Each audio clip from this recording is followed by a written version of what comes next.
Antes que nada, agradeceros a todos la asistencia, por supuesto a Gemma por invitarme a hablar con vosotros de algo que me gusta tanto y que me resulta tan interesante y tan atractivo como el tema del TDAH, ¿vale?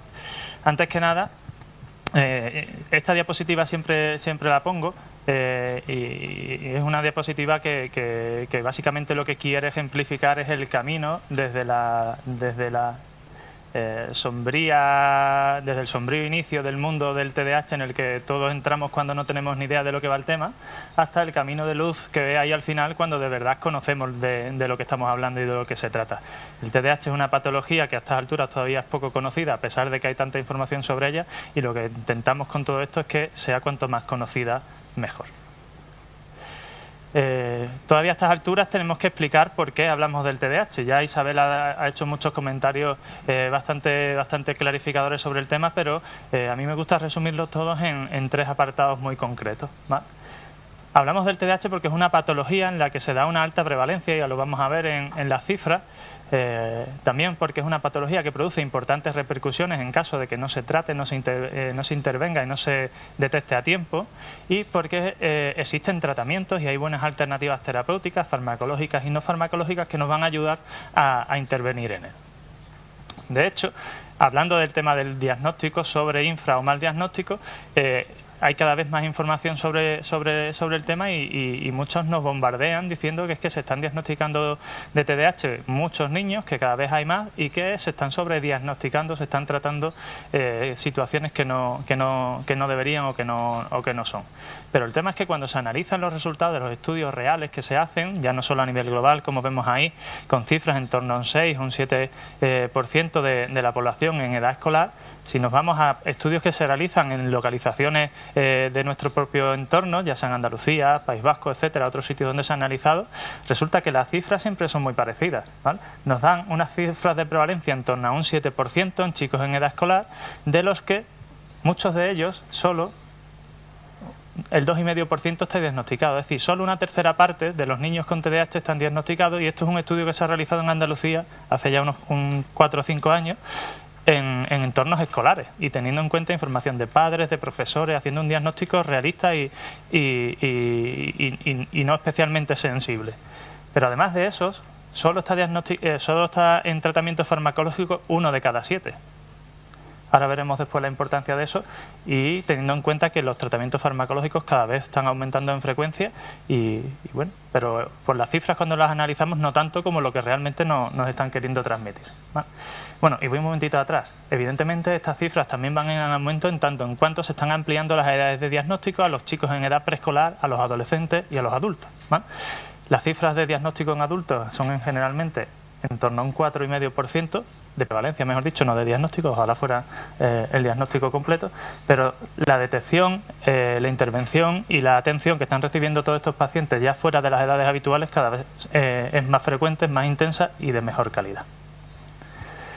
Importantes repercusiones, no os voy a decir yo a vosotros, que muchos de los que estáis aquí os sois profesionales de la sanidad, salud o educación, psicólogos, psicopedagogos, neuropsicólogos, los problemas que produce el TDAH. El tema es que el TDAH es una patología que tiene un inicio precoz. Ya hemos visto y vamos a ver cómo esto es algo con lo que se nace en la inmensa mayoría de los casos, y que además afecta a los primeros años de la vida o desde los primeros años de la vida. O sea, un periodo de desarrollo neuropsicológico intenso, importante, en el que se cuajan los principales aprendizajes y los principales mecanismos de control cerebral. Y además, si no se interviene, tiende a evolucionar la cronicidad. No es algo que se vaya solucionando de forma espontánea cuando los síntomas son intensos desde el principio, ¿no? De hecho, esa evolución a la cronicidad lo que hace es que se vayan acumulando complicaciones, comorbilidades y en general una pluripatología que a largo plazo puede producir muchas dificultades en la detección, el diagnóstico y la intervención. Es decir, produce importantes repercusiones en todas las áreas de la vida y además de una forma cambiante, ¿vale? Ahora después veremos cómo cambia con la edad en cada momento. Y el tema es que también hay buenos tratamientos, ¿vale?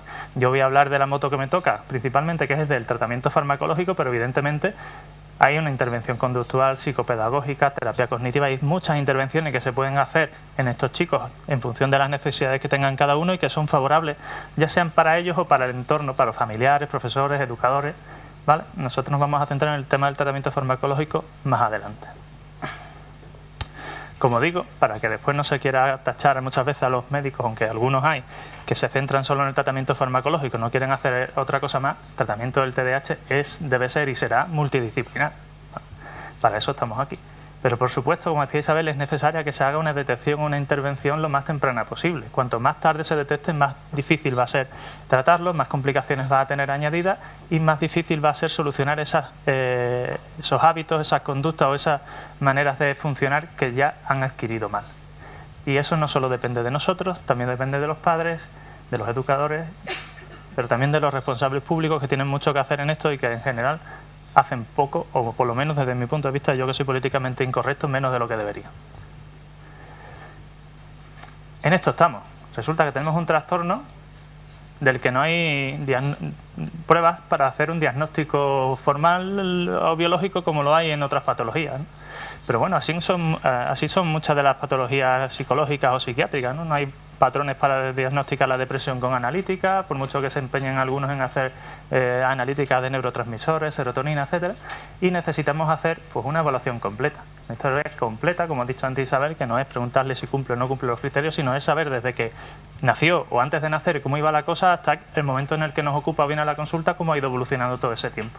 Con opinión de padres, de profesores y con la información lo más detallada y lo más fidedigna posible. Pero contamos con dificultades que no son muchas, o sea, que no son pocas ni de pocos sitios. Contamos con dificultades de nosotros mismos, ¿vale? Hay profesionales que siguen sin creerse esto del TDAH. Hablaba antes con una compañera, todavía en los colegios tú vas, o los padres van a contarle que su hijo se lo han diagnosticado y le miran con cara de freak.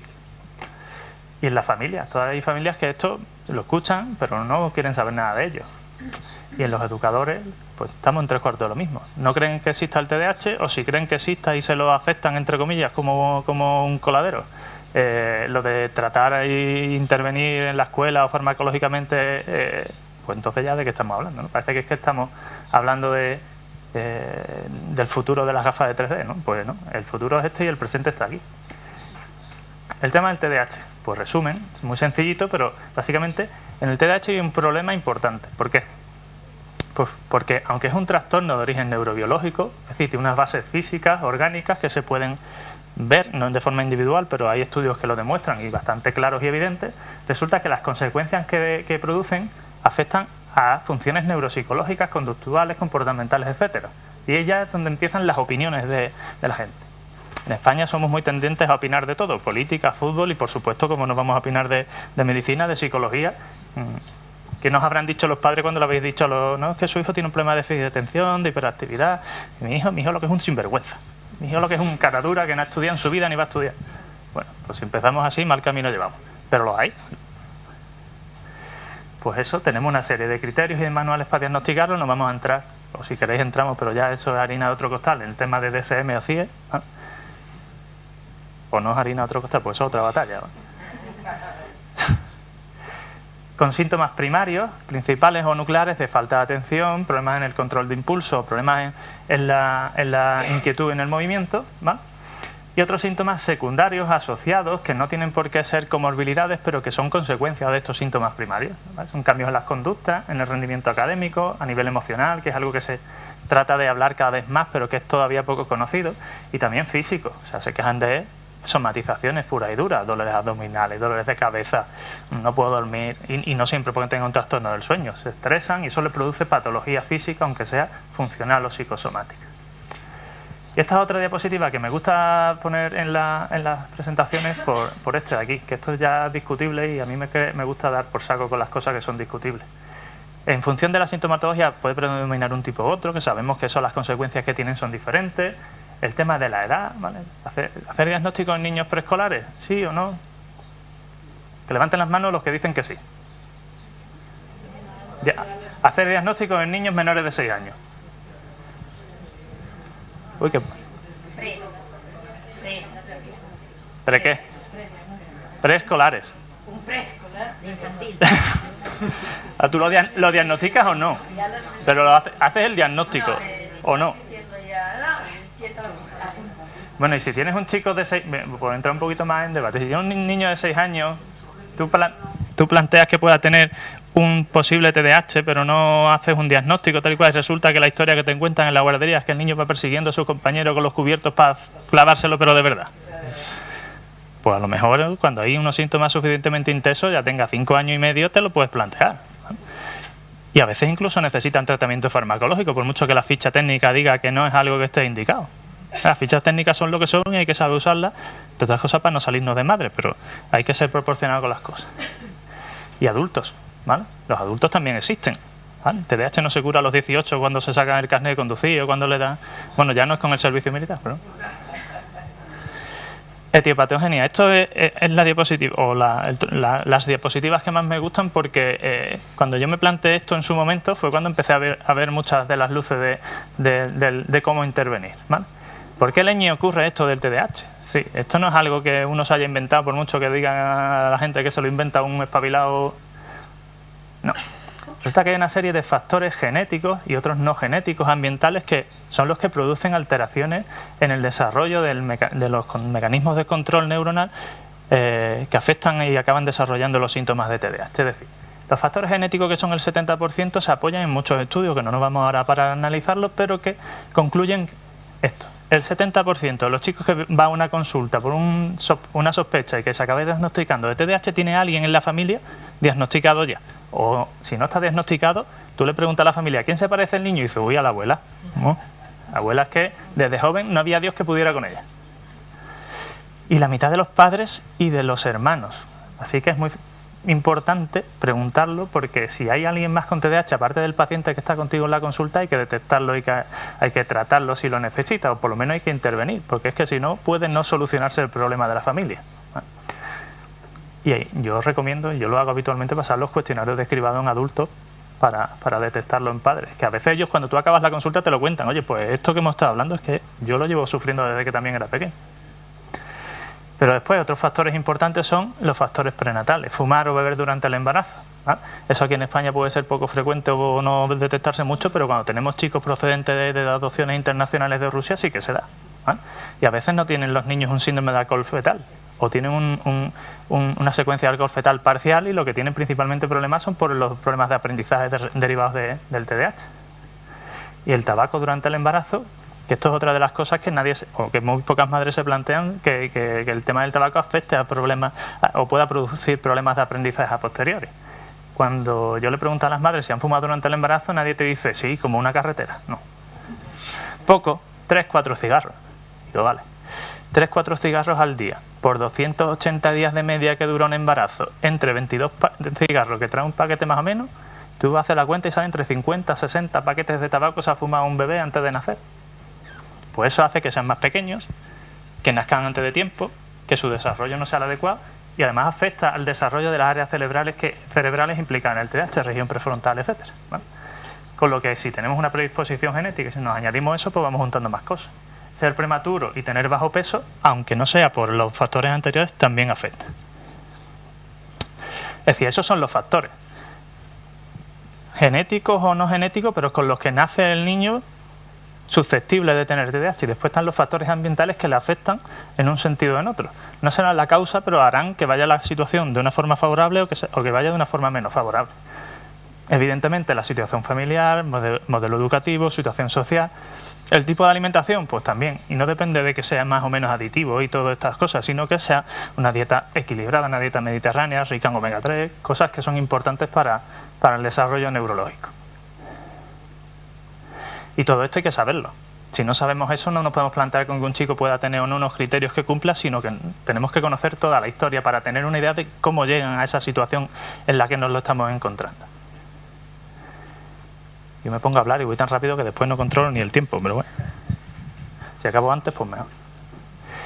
¿A qué afecta eso que hemos dicho antes? Pues a las áreas del cerebro que ha estado nombrando antes Isabel. Hay unas áreas en la región prefrontal, aunque no solo en ella, ¿vale?, que son las que se afectan principalmente de esos procesos de retraso en la maduración, ¿vale? Tanto es así que esa diferencia, ¿vale?, en una maduración asimétrica, produce los primeros quebraderos de cabeza. O sea, cuando en tu cabeza hay cosas que funcionan mejor y otras que funcionan peor, por eso después hay veces que los resultados de un WIS te pueden dar unas cosas tan variables, ¿vale? Pues porque hay cosas que eres capaz de hacer mejor y otras que eres capaz de hacer peor, y a veces influidos o no por la situación ambiental del momento. Esa diferencia madurativa básicamente lo que produce es que los mecanismos de control neuronal y de neurotransmisores de esas regiones no funcionen tan bien como debería.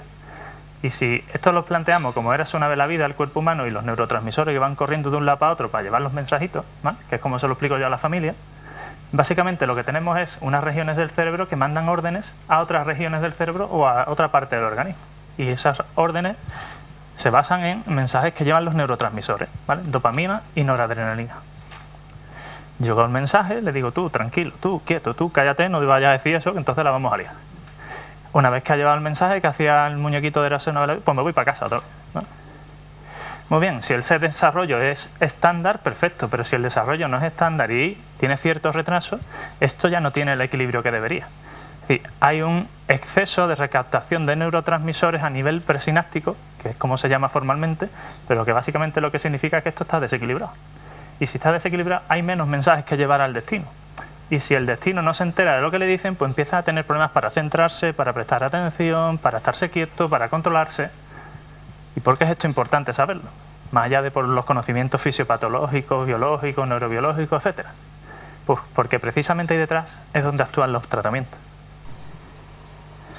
Hay diferentes tratamientos, unos actúan de una forma o de otra, pero todos los que hacen hasta el momento principalmente es bloquear la recaptación presináptica de neurotransmisores.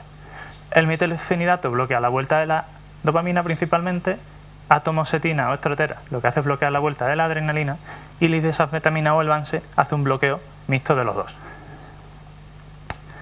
Esto me sirve siempre para explicarle a la familia dos cosas. Si hubiera algo que consiguiera equilibrar esto de forma que el cerebro del chico fuera capaz de crear y fabricar y liberar más neurotransmisores, el problema estaría bastante solventado, teóricamente, ¿vale? Bueno, pues eso es la aplicación de que haya cosas que estos chicos son capaces de hacer con la gorra, por muy difíciles que sean.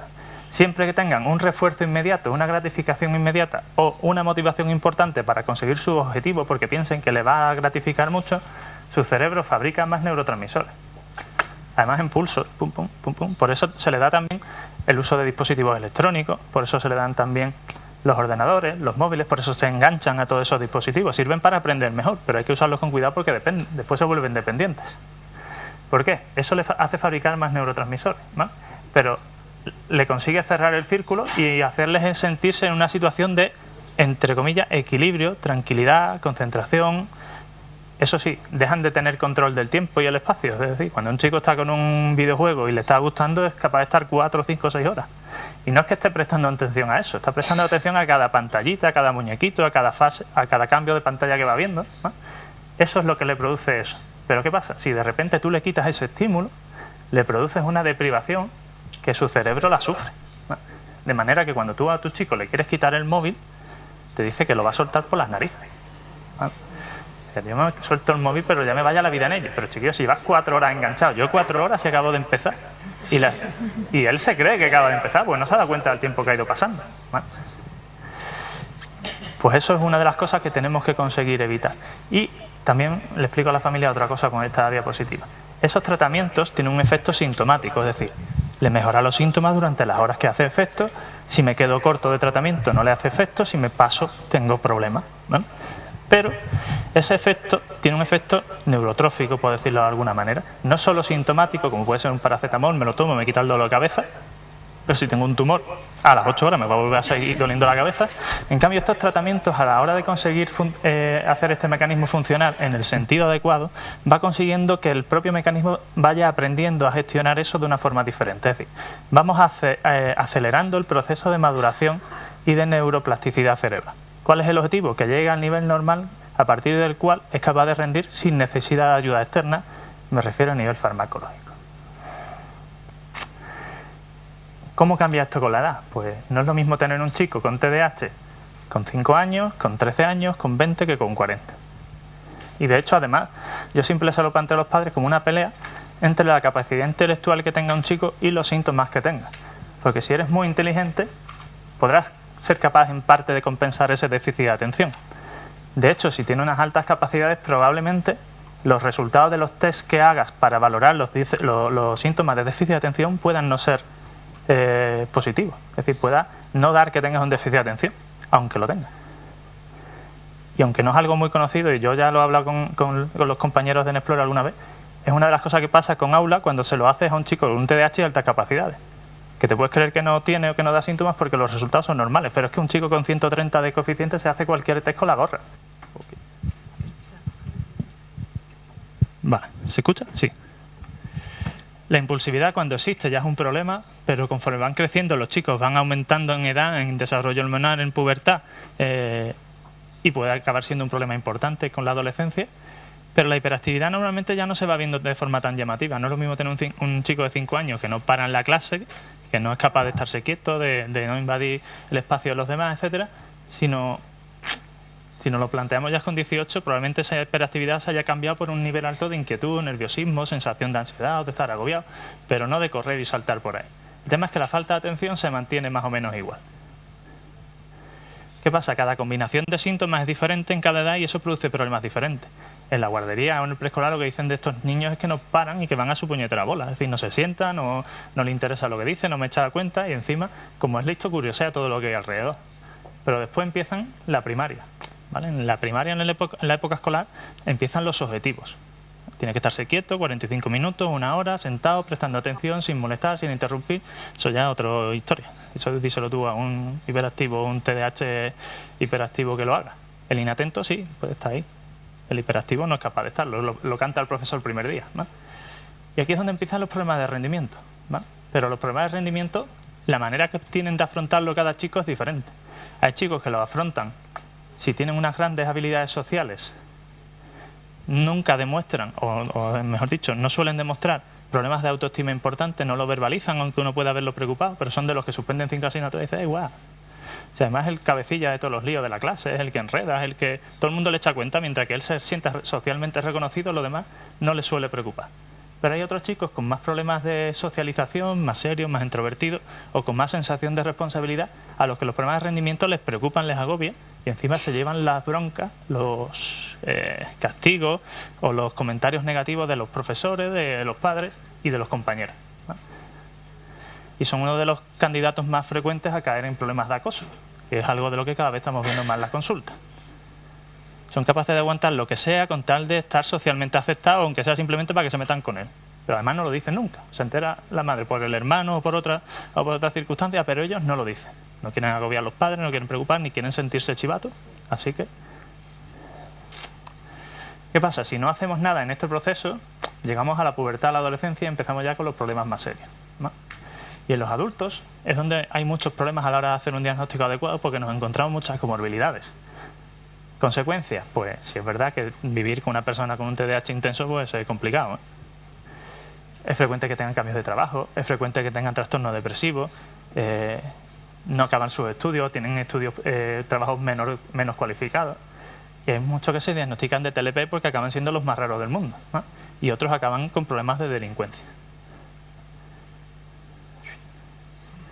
Pero volvemos a lo del diagnóstico. Hay que tener claro cuáles son los criterios, qué es lo que hay que hacer y cómo hay que hacerlo para evaluarlo y diagnosticarlo sin quedarnos cortos y que se nos pasen todo y sin ponernos a diagnosticar todo lo que se mueve.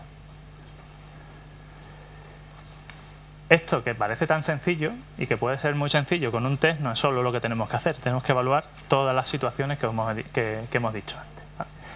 Bueno, y otra cosa que he puesto aquí, que no me lo quiero saltar, que es diferenciarlo de otros trastornos, ¿vale? Porque a veces se nos mezclan hay cosas o nos aparentan cosas que no son, ¿vale?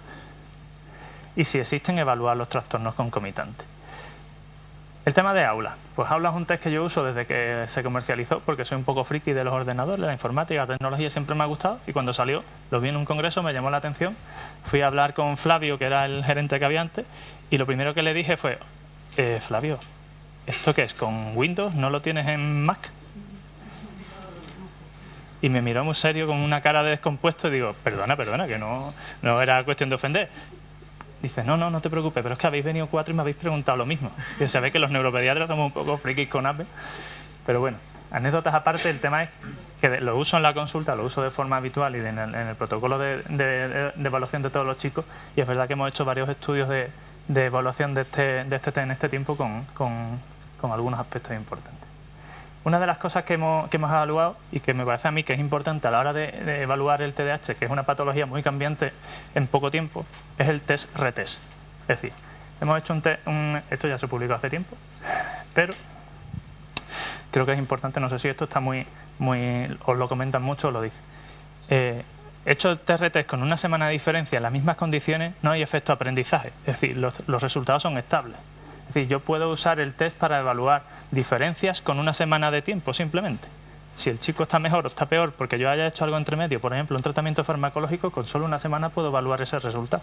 Y de hecho yo lo uso para monitorizar el tratamiento, y lo que os voy a presentar al final es el estudio que está pendiente de publicarse sobre la monitorización de los resultados con el tratamiento.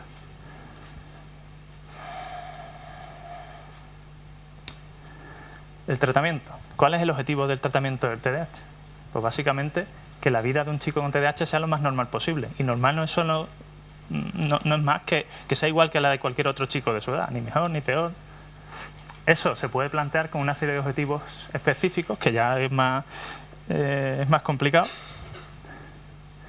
Pero lo importante es que todo tiene que hacerse, como hemos dicho al principio, de una forma multidisciplinar, ¿vale? Que yo me ponga a tratar a un paciente a nivel farmacológico, si tienes dificultades en el aprendizaje, lectura, escritura, etcétera, y nadie lo trata, lo interviene, pues sí, va a mejorar en algunas cosas, pero las otras no van a funcionar. Y que tratemos un trastorno en la lectura o de la escritura en un chico con TDAH sin ponerle un tratamiento farmacológico va a hacer que sea poco rentable los beneficios que se consigan, ¿no? Es decir, todo tiene que ser un trabajo en equipo. A nivel farmacológico, ahora os hablaré de algunas cosas, ¿vale? El tema de cómo decidir o cómo establecer un tratamiento farmacológico, pues yo se lo explico, lo divido en dos partes. Por un lado tenemos que tener en cuenta la edad y por otro lado la intensidad de los problemas. Si tenemos un chico en edad preescolar y los síntomas son leves, es decir, tienen que darse las dos cosas, chico pequeño y con síntomas leves, tú puedes plantearte hacer el diagnóstico y establecer un tratamiento no farmacológico. Es decir, los problemas no están siendo muy graves, la desadaptación no está siendo muy grave, pues tú intervienes para solucionarlo en lo que necesite. No sabemos si va a ir a más o no. Pero si ya tienes un chico en edad preescolar o en cualquier otra edad y los síntomas ya son moderados o severos, por mucho que tú intervengas a nivel no farmacológico, va a ser complicado que la mejora sea suficiente o que los resultados sean satisfactorios. De forma que la intervención se recomienda que sea combinada. ¿Para qué? Pues para conseguir que a nivel farmacológico consigamos disminuir las dificultades que genera el propio TDAH y después el resto de la intervención consiga optimizar las necesidades que pueda tener en las diferentes áreas. Independientemente de eso, por supuesto, la área educativa es fundamental. Bueno, he puesto ahí abajo que una de las cosas importantes, esto es lo que pone, ¿vale? Que los niños sean autónomos, tienen que ser suficientemente autónomos para la edad que les corresponde. Que eso a veces es una de las cosas más complicadas. Y el tratamiento tiene que ser individualizado. Aquí no hay varitas mágicas para decir aquí todo el niño se va a empezar con esta medicación a esta dosis y de esta manera. Pues no. Eso varía. De hecho, hay diferentes tratamientos y diferentes opciones y tenemos que elegirlo en función de las características del chico. Hay estimulantes como el metilfenidato, la lisdexanfetamina y otros no estimulantes como la atomoxetina o pendiente de comercializarse a final de este año la guanfacina. Y esto es una pequeña diapositiva que yo le pongo a los compañeros cuando hacemos charlas de medicación para que las familias y también a las familias y para que ellos vean que usar la misma dosis de medicación de diferentes marcas no siempre es lo mismo, ¿vale? Imagino que estaréis familiarizados con marcas, ¿no? Rubifen, Medikinet, Equasin, Concerta, Elvanse. Pues dar 10 miligramos de Rubifen es producir esto, esa mejoría en 4 horas, y dar la misma dosis de Medikinet es producir la mitad de mejoría pero el doble de tiempo, aproximadamente. Dar Rubifen la misma cantidad es producir 8 horas de mejoría pero en diferentes proporciones, porque el Equasin tiene un 30% en este periodo y un 70% en este periodo, y el Concerta tiene una liberación diferente con un 22% en este periodo y un 78% en este. Y el Elvanse pues tiene un efecto un poco más prolongado, más estable en la subida y la bajada. Y esto para acabar, y al final me estoy ajustando al tiempo, son los resultados que están pendientes de publicarse, que bueno, si conseguimos que no nos pongan más pegas en las revistas de neurología, porque entre que se nos ha alargado un mes y medio en cada revisión, que creemos que han cambiado de revisor por el camino y que cada vez nos preguntan unas cosas diferentes, nos tienen un poco liados ya. Ayer los mandó y desde aquí lo que sí quiero aprovechar es para darle mi agradecimiento a Unai Díaz, que estaba en Neplora y que a pesar de no seguir en Neplora pues sigue liado con todos estos estudios. Básicamente hemos hecho un estudio de 80 pacientes, lo que hemos hecho un estudio TR-test sin y con tratamiento para comprobar los resultados, ¿vale? Eso puede parecer muy simple, pero no había ningún estudio que hiciera que demostrara estos resultados con este tipo de pruebas. Y los resultados básicamente lo que denotan son una mejoría muy significativa en atención selectiva sostenida, calidad del foco de atención a la hiperactividad, con una mejoría menos evidente en la parte de impulsividad y una incidencia casi nula en la velocidad de procesamiento. Eso probablemente tiene que ver con que la muestra, aunque haya sido suficiente para ver esos resultados, se nos queda corta y a veces también en la hora de evaluación del paciente, que a veces no es la más recomendable en el post-test. Pero bueno. Y para acabar, lo que decíamos al principio, lo que está claro es que aquí profesionales, pacientes y educadores tenemos que tener un camino común y lo que intentaremos es ponernos todos de acuerdo para conseguirlo. Esa es mi página web, tengo un blog con artículos divulgativos sobre el tema del TDAH y si os interesa podéis entrar y registraros y cada semana os llegará el último que haya puesto. ¿Vale? Y nada más, muchas gracias.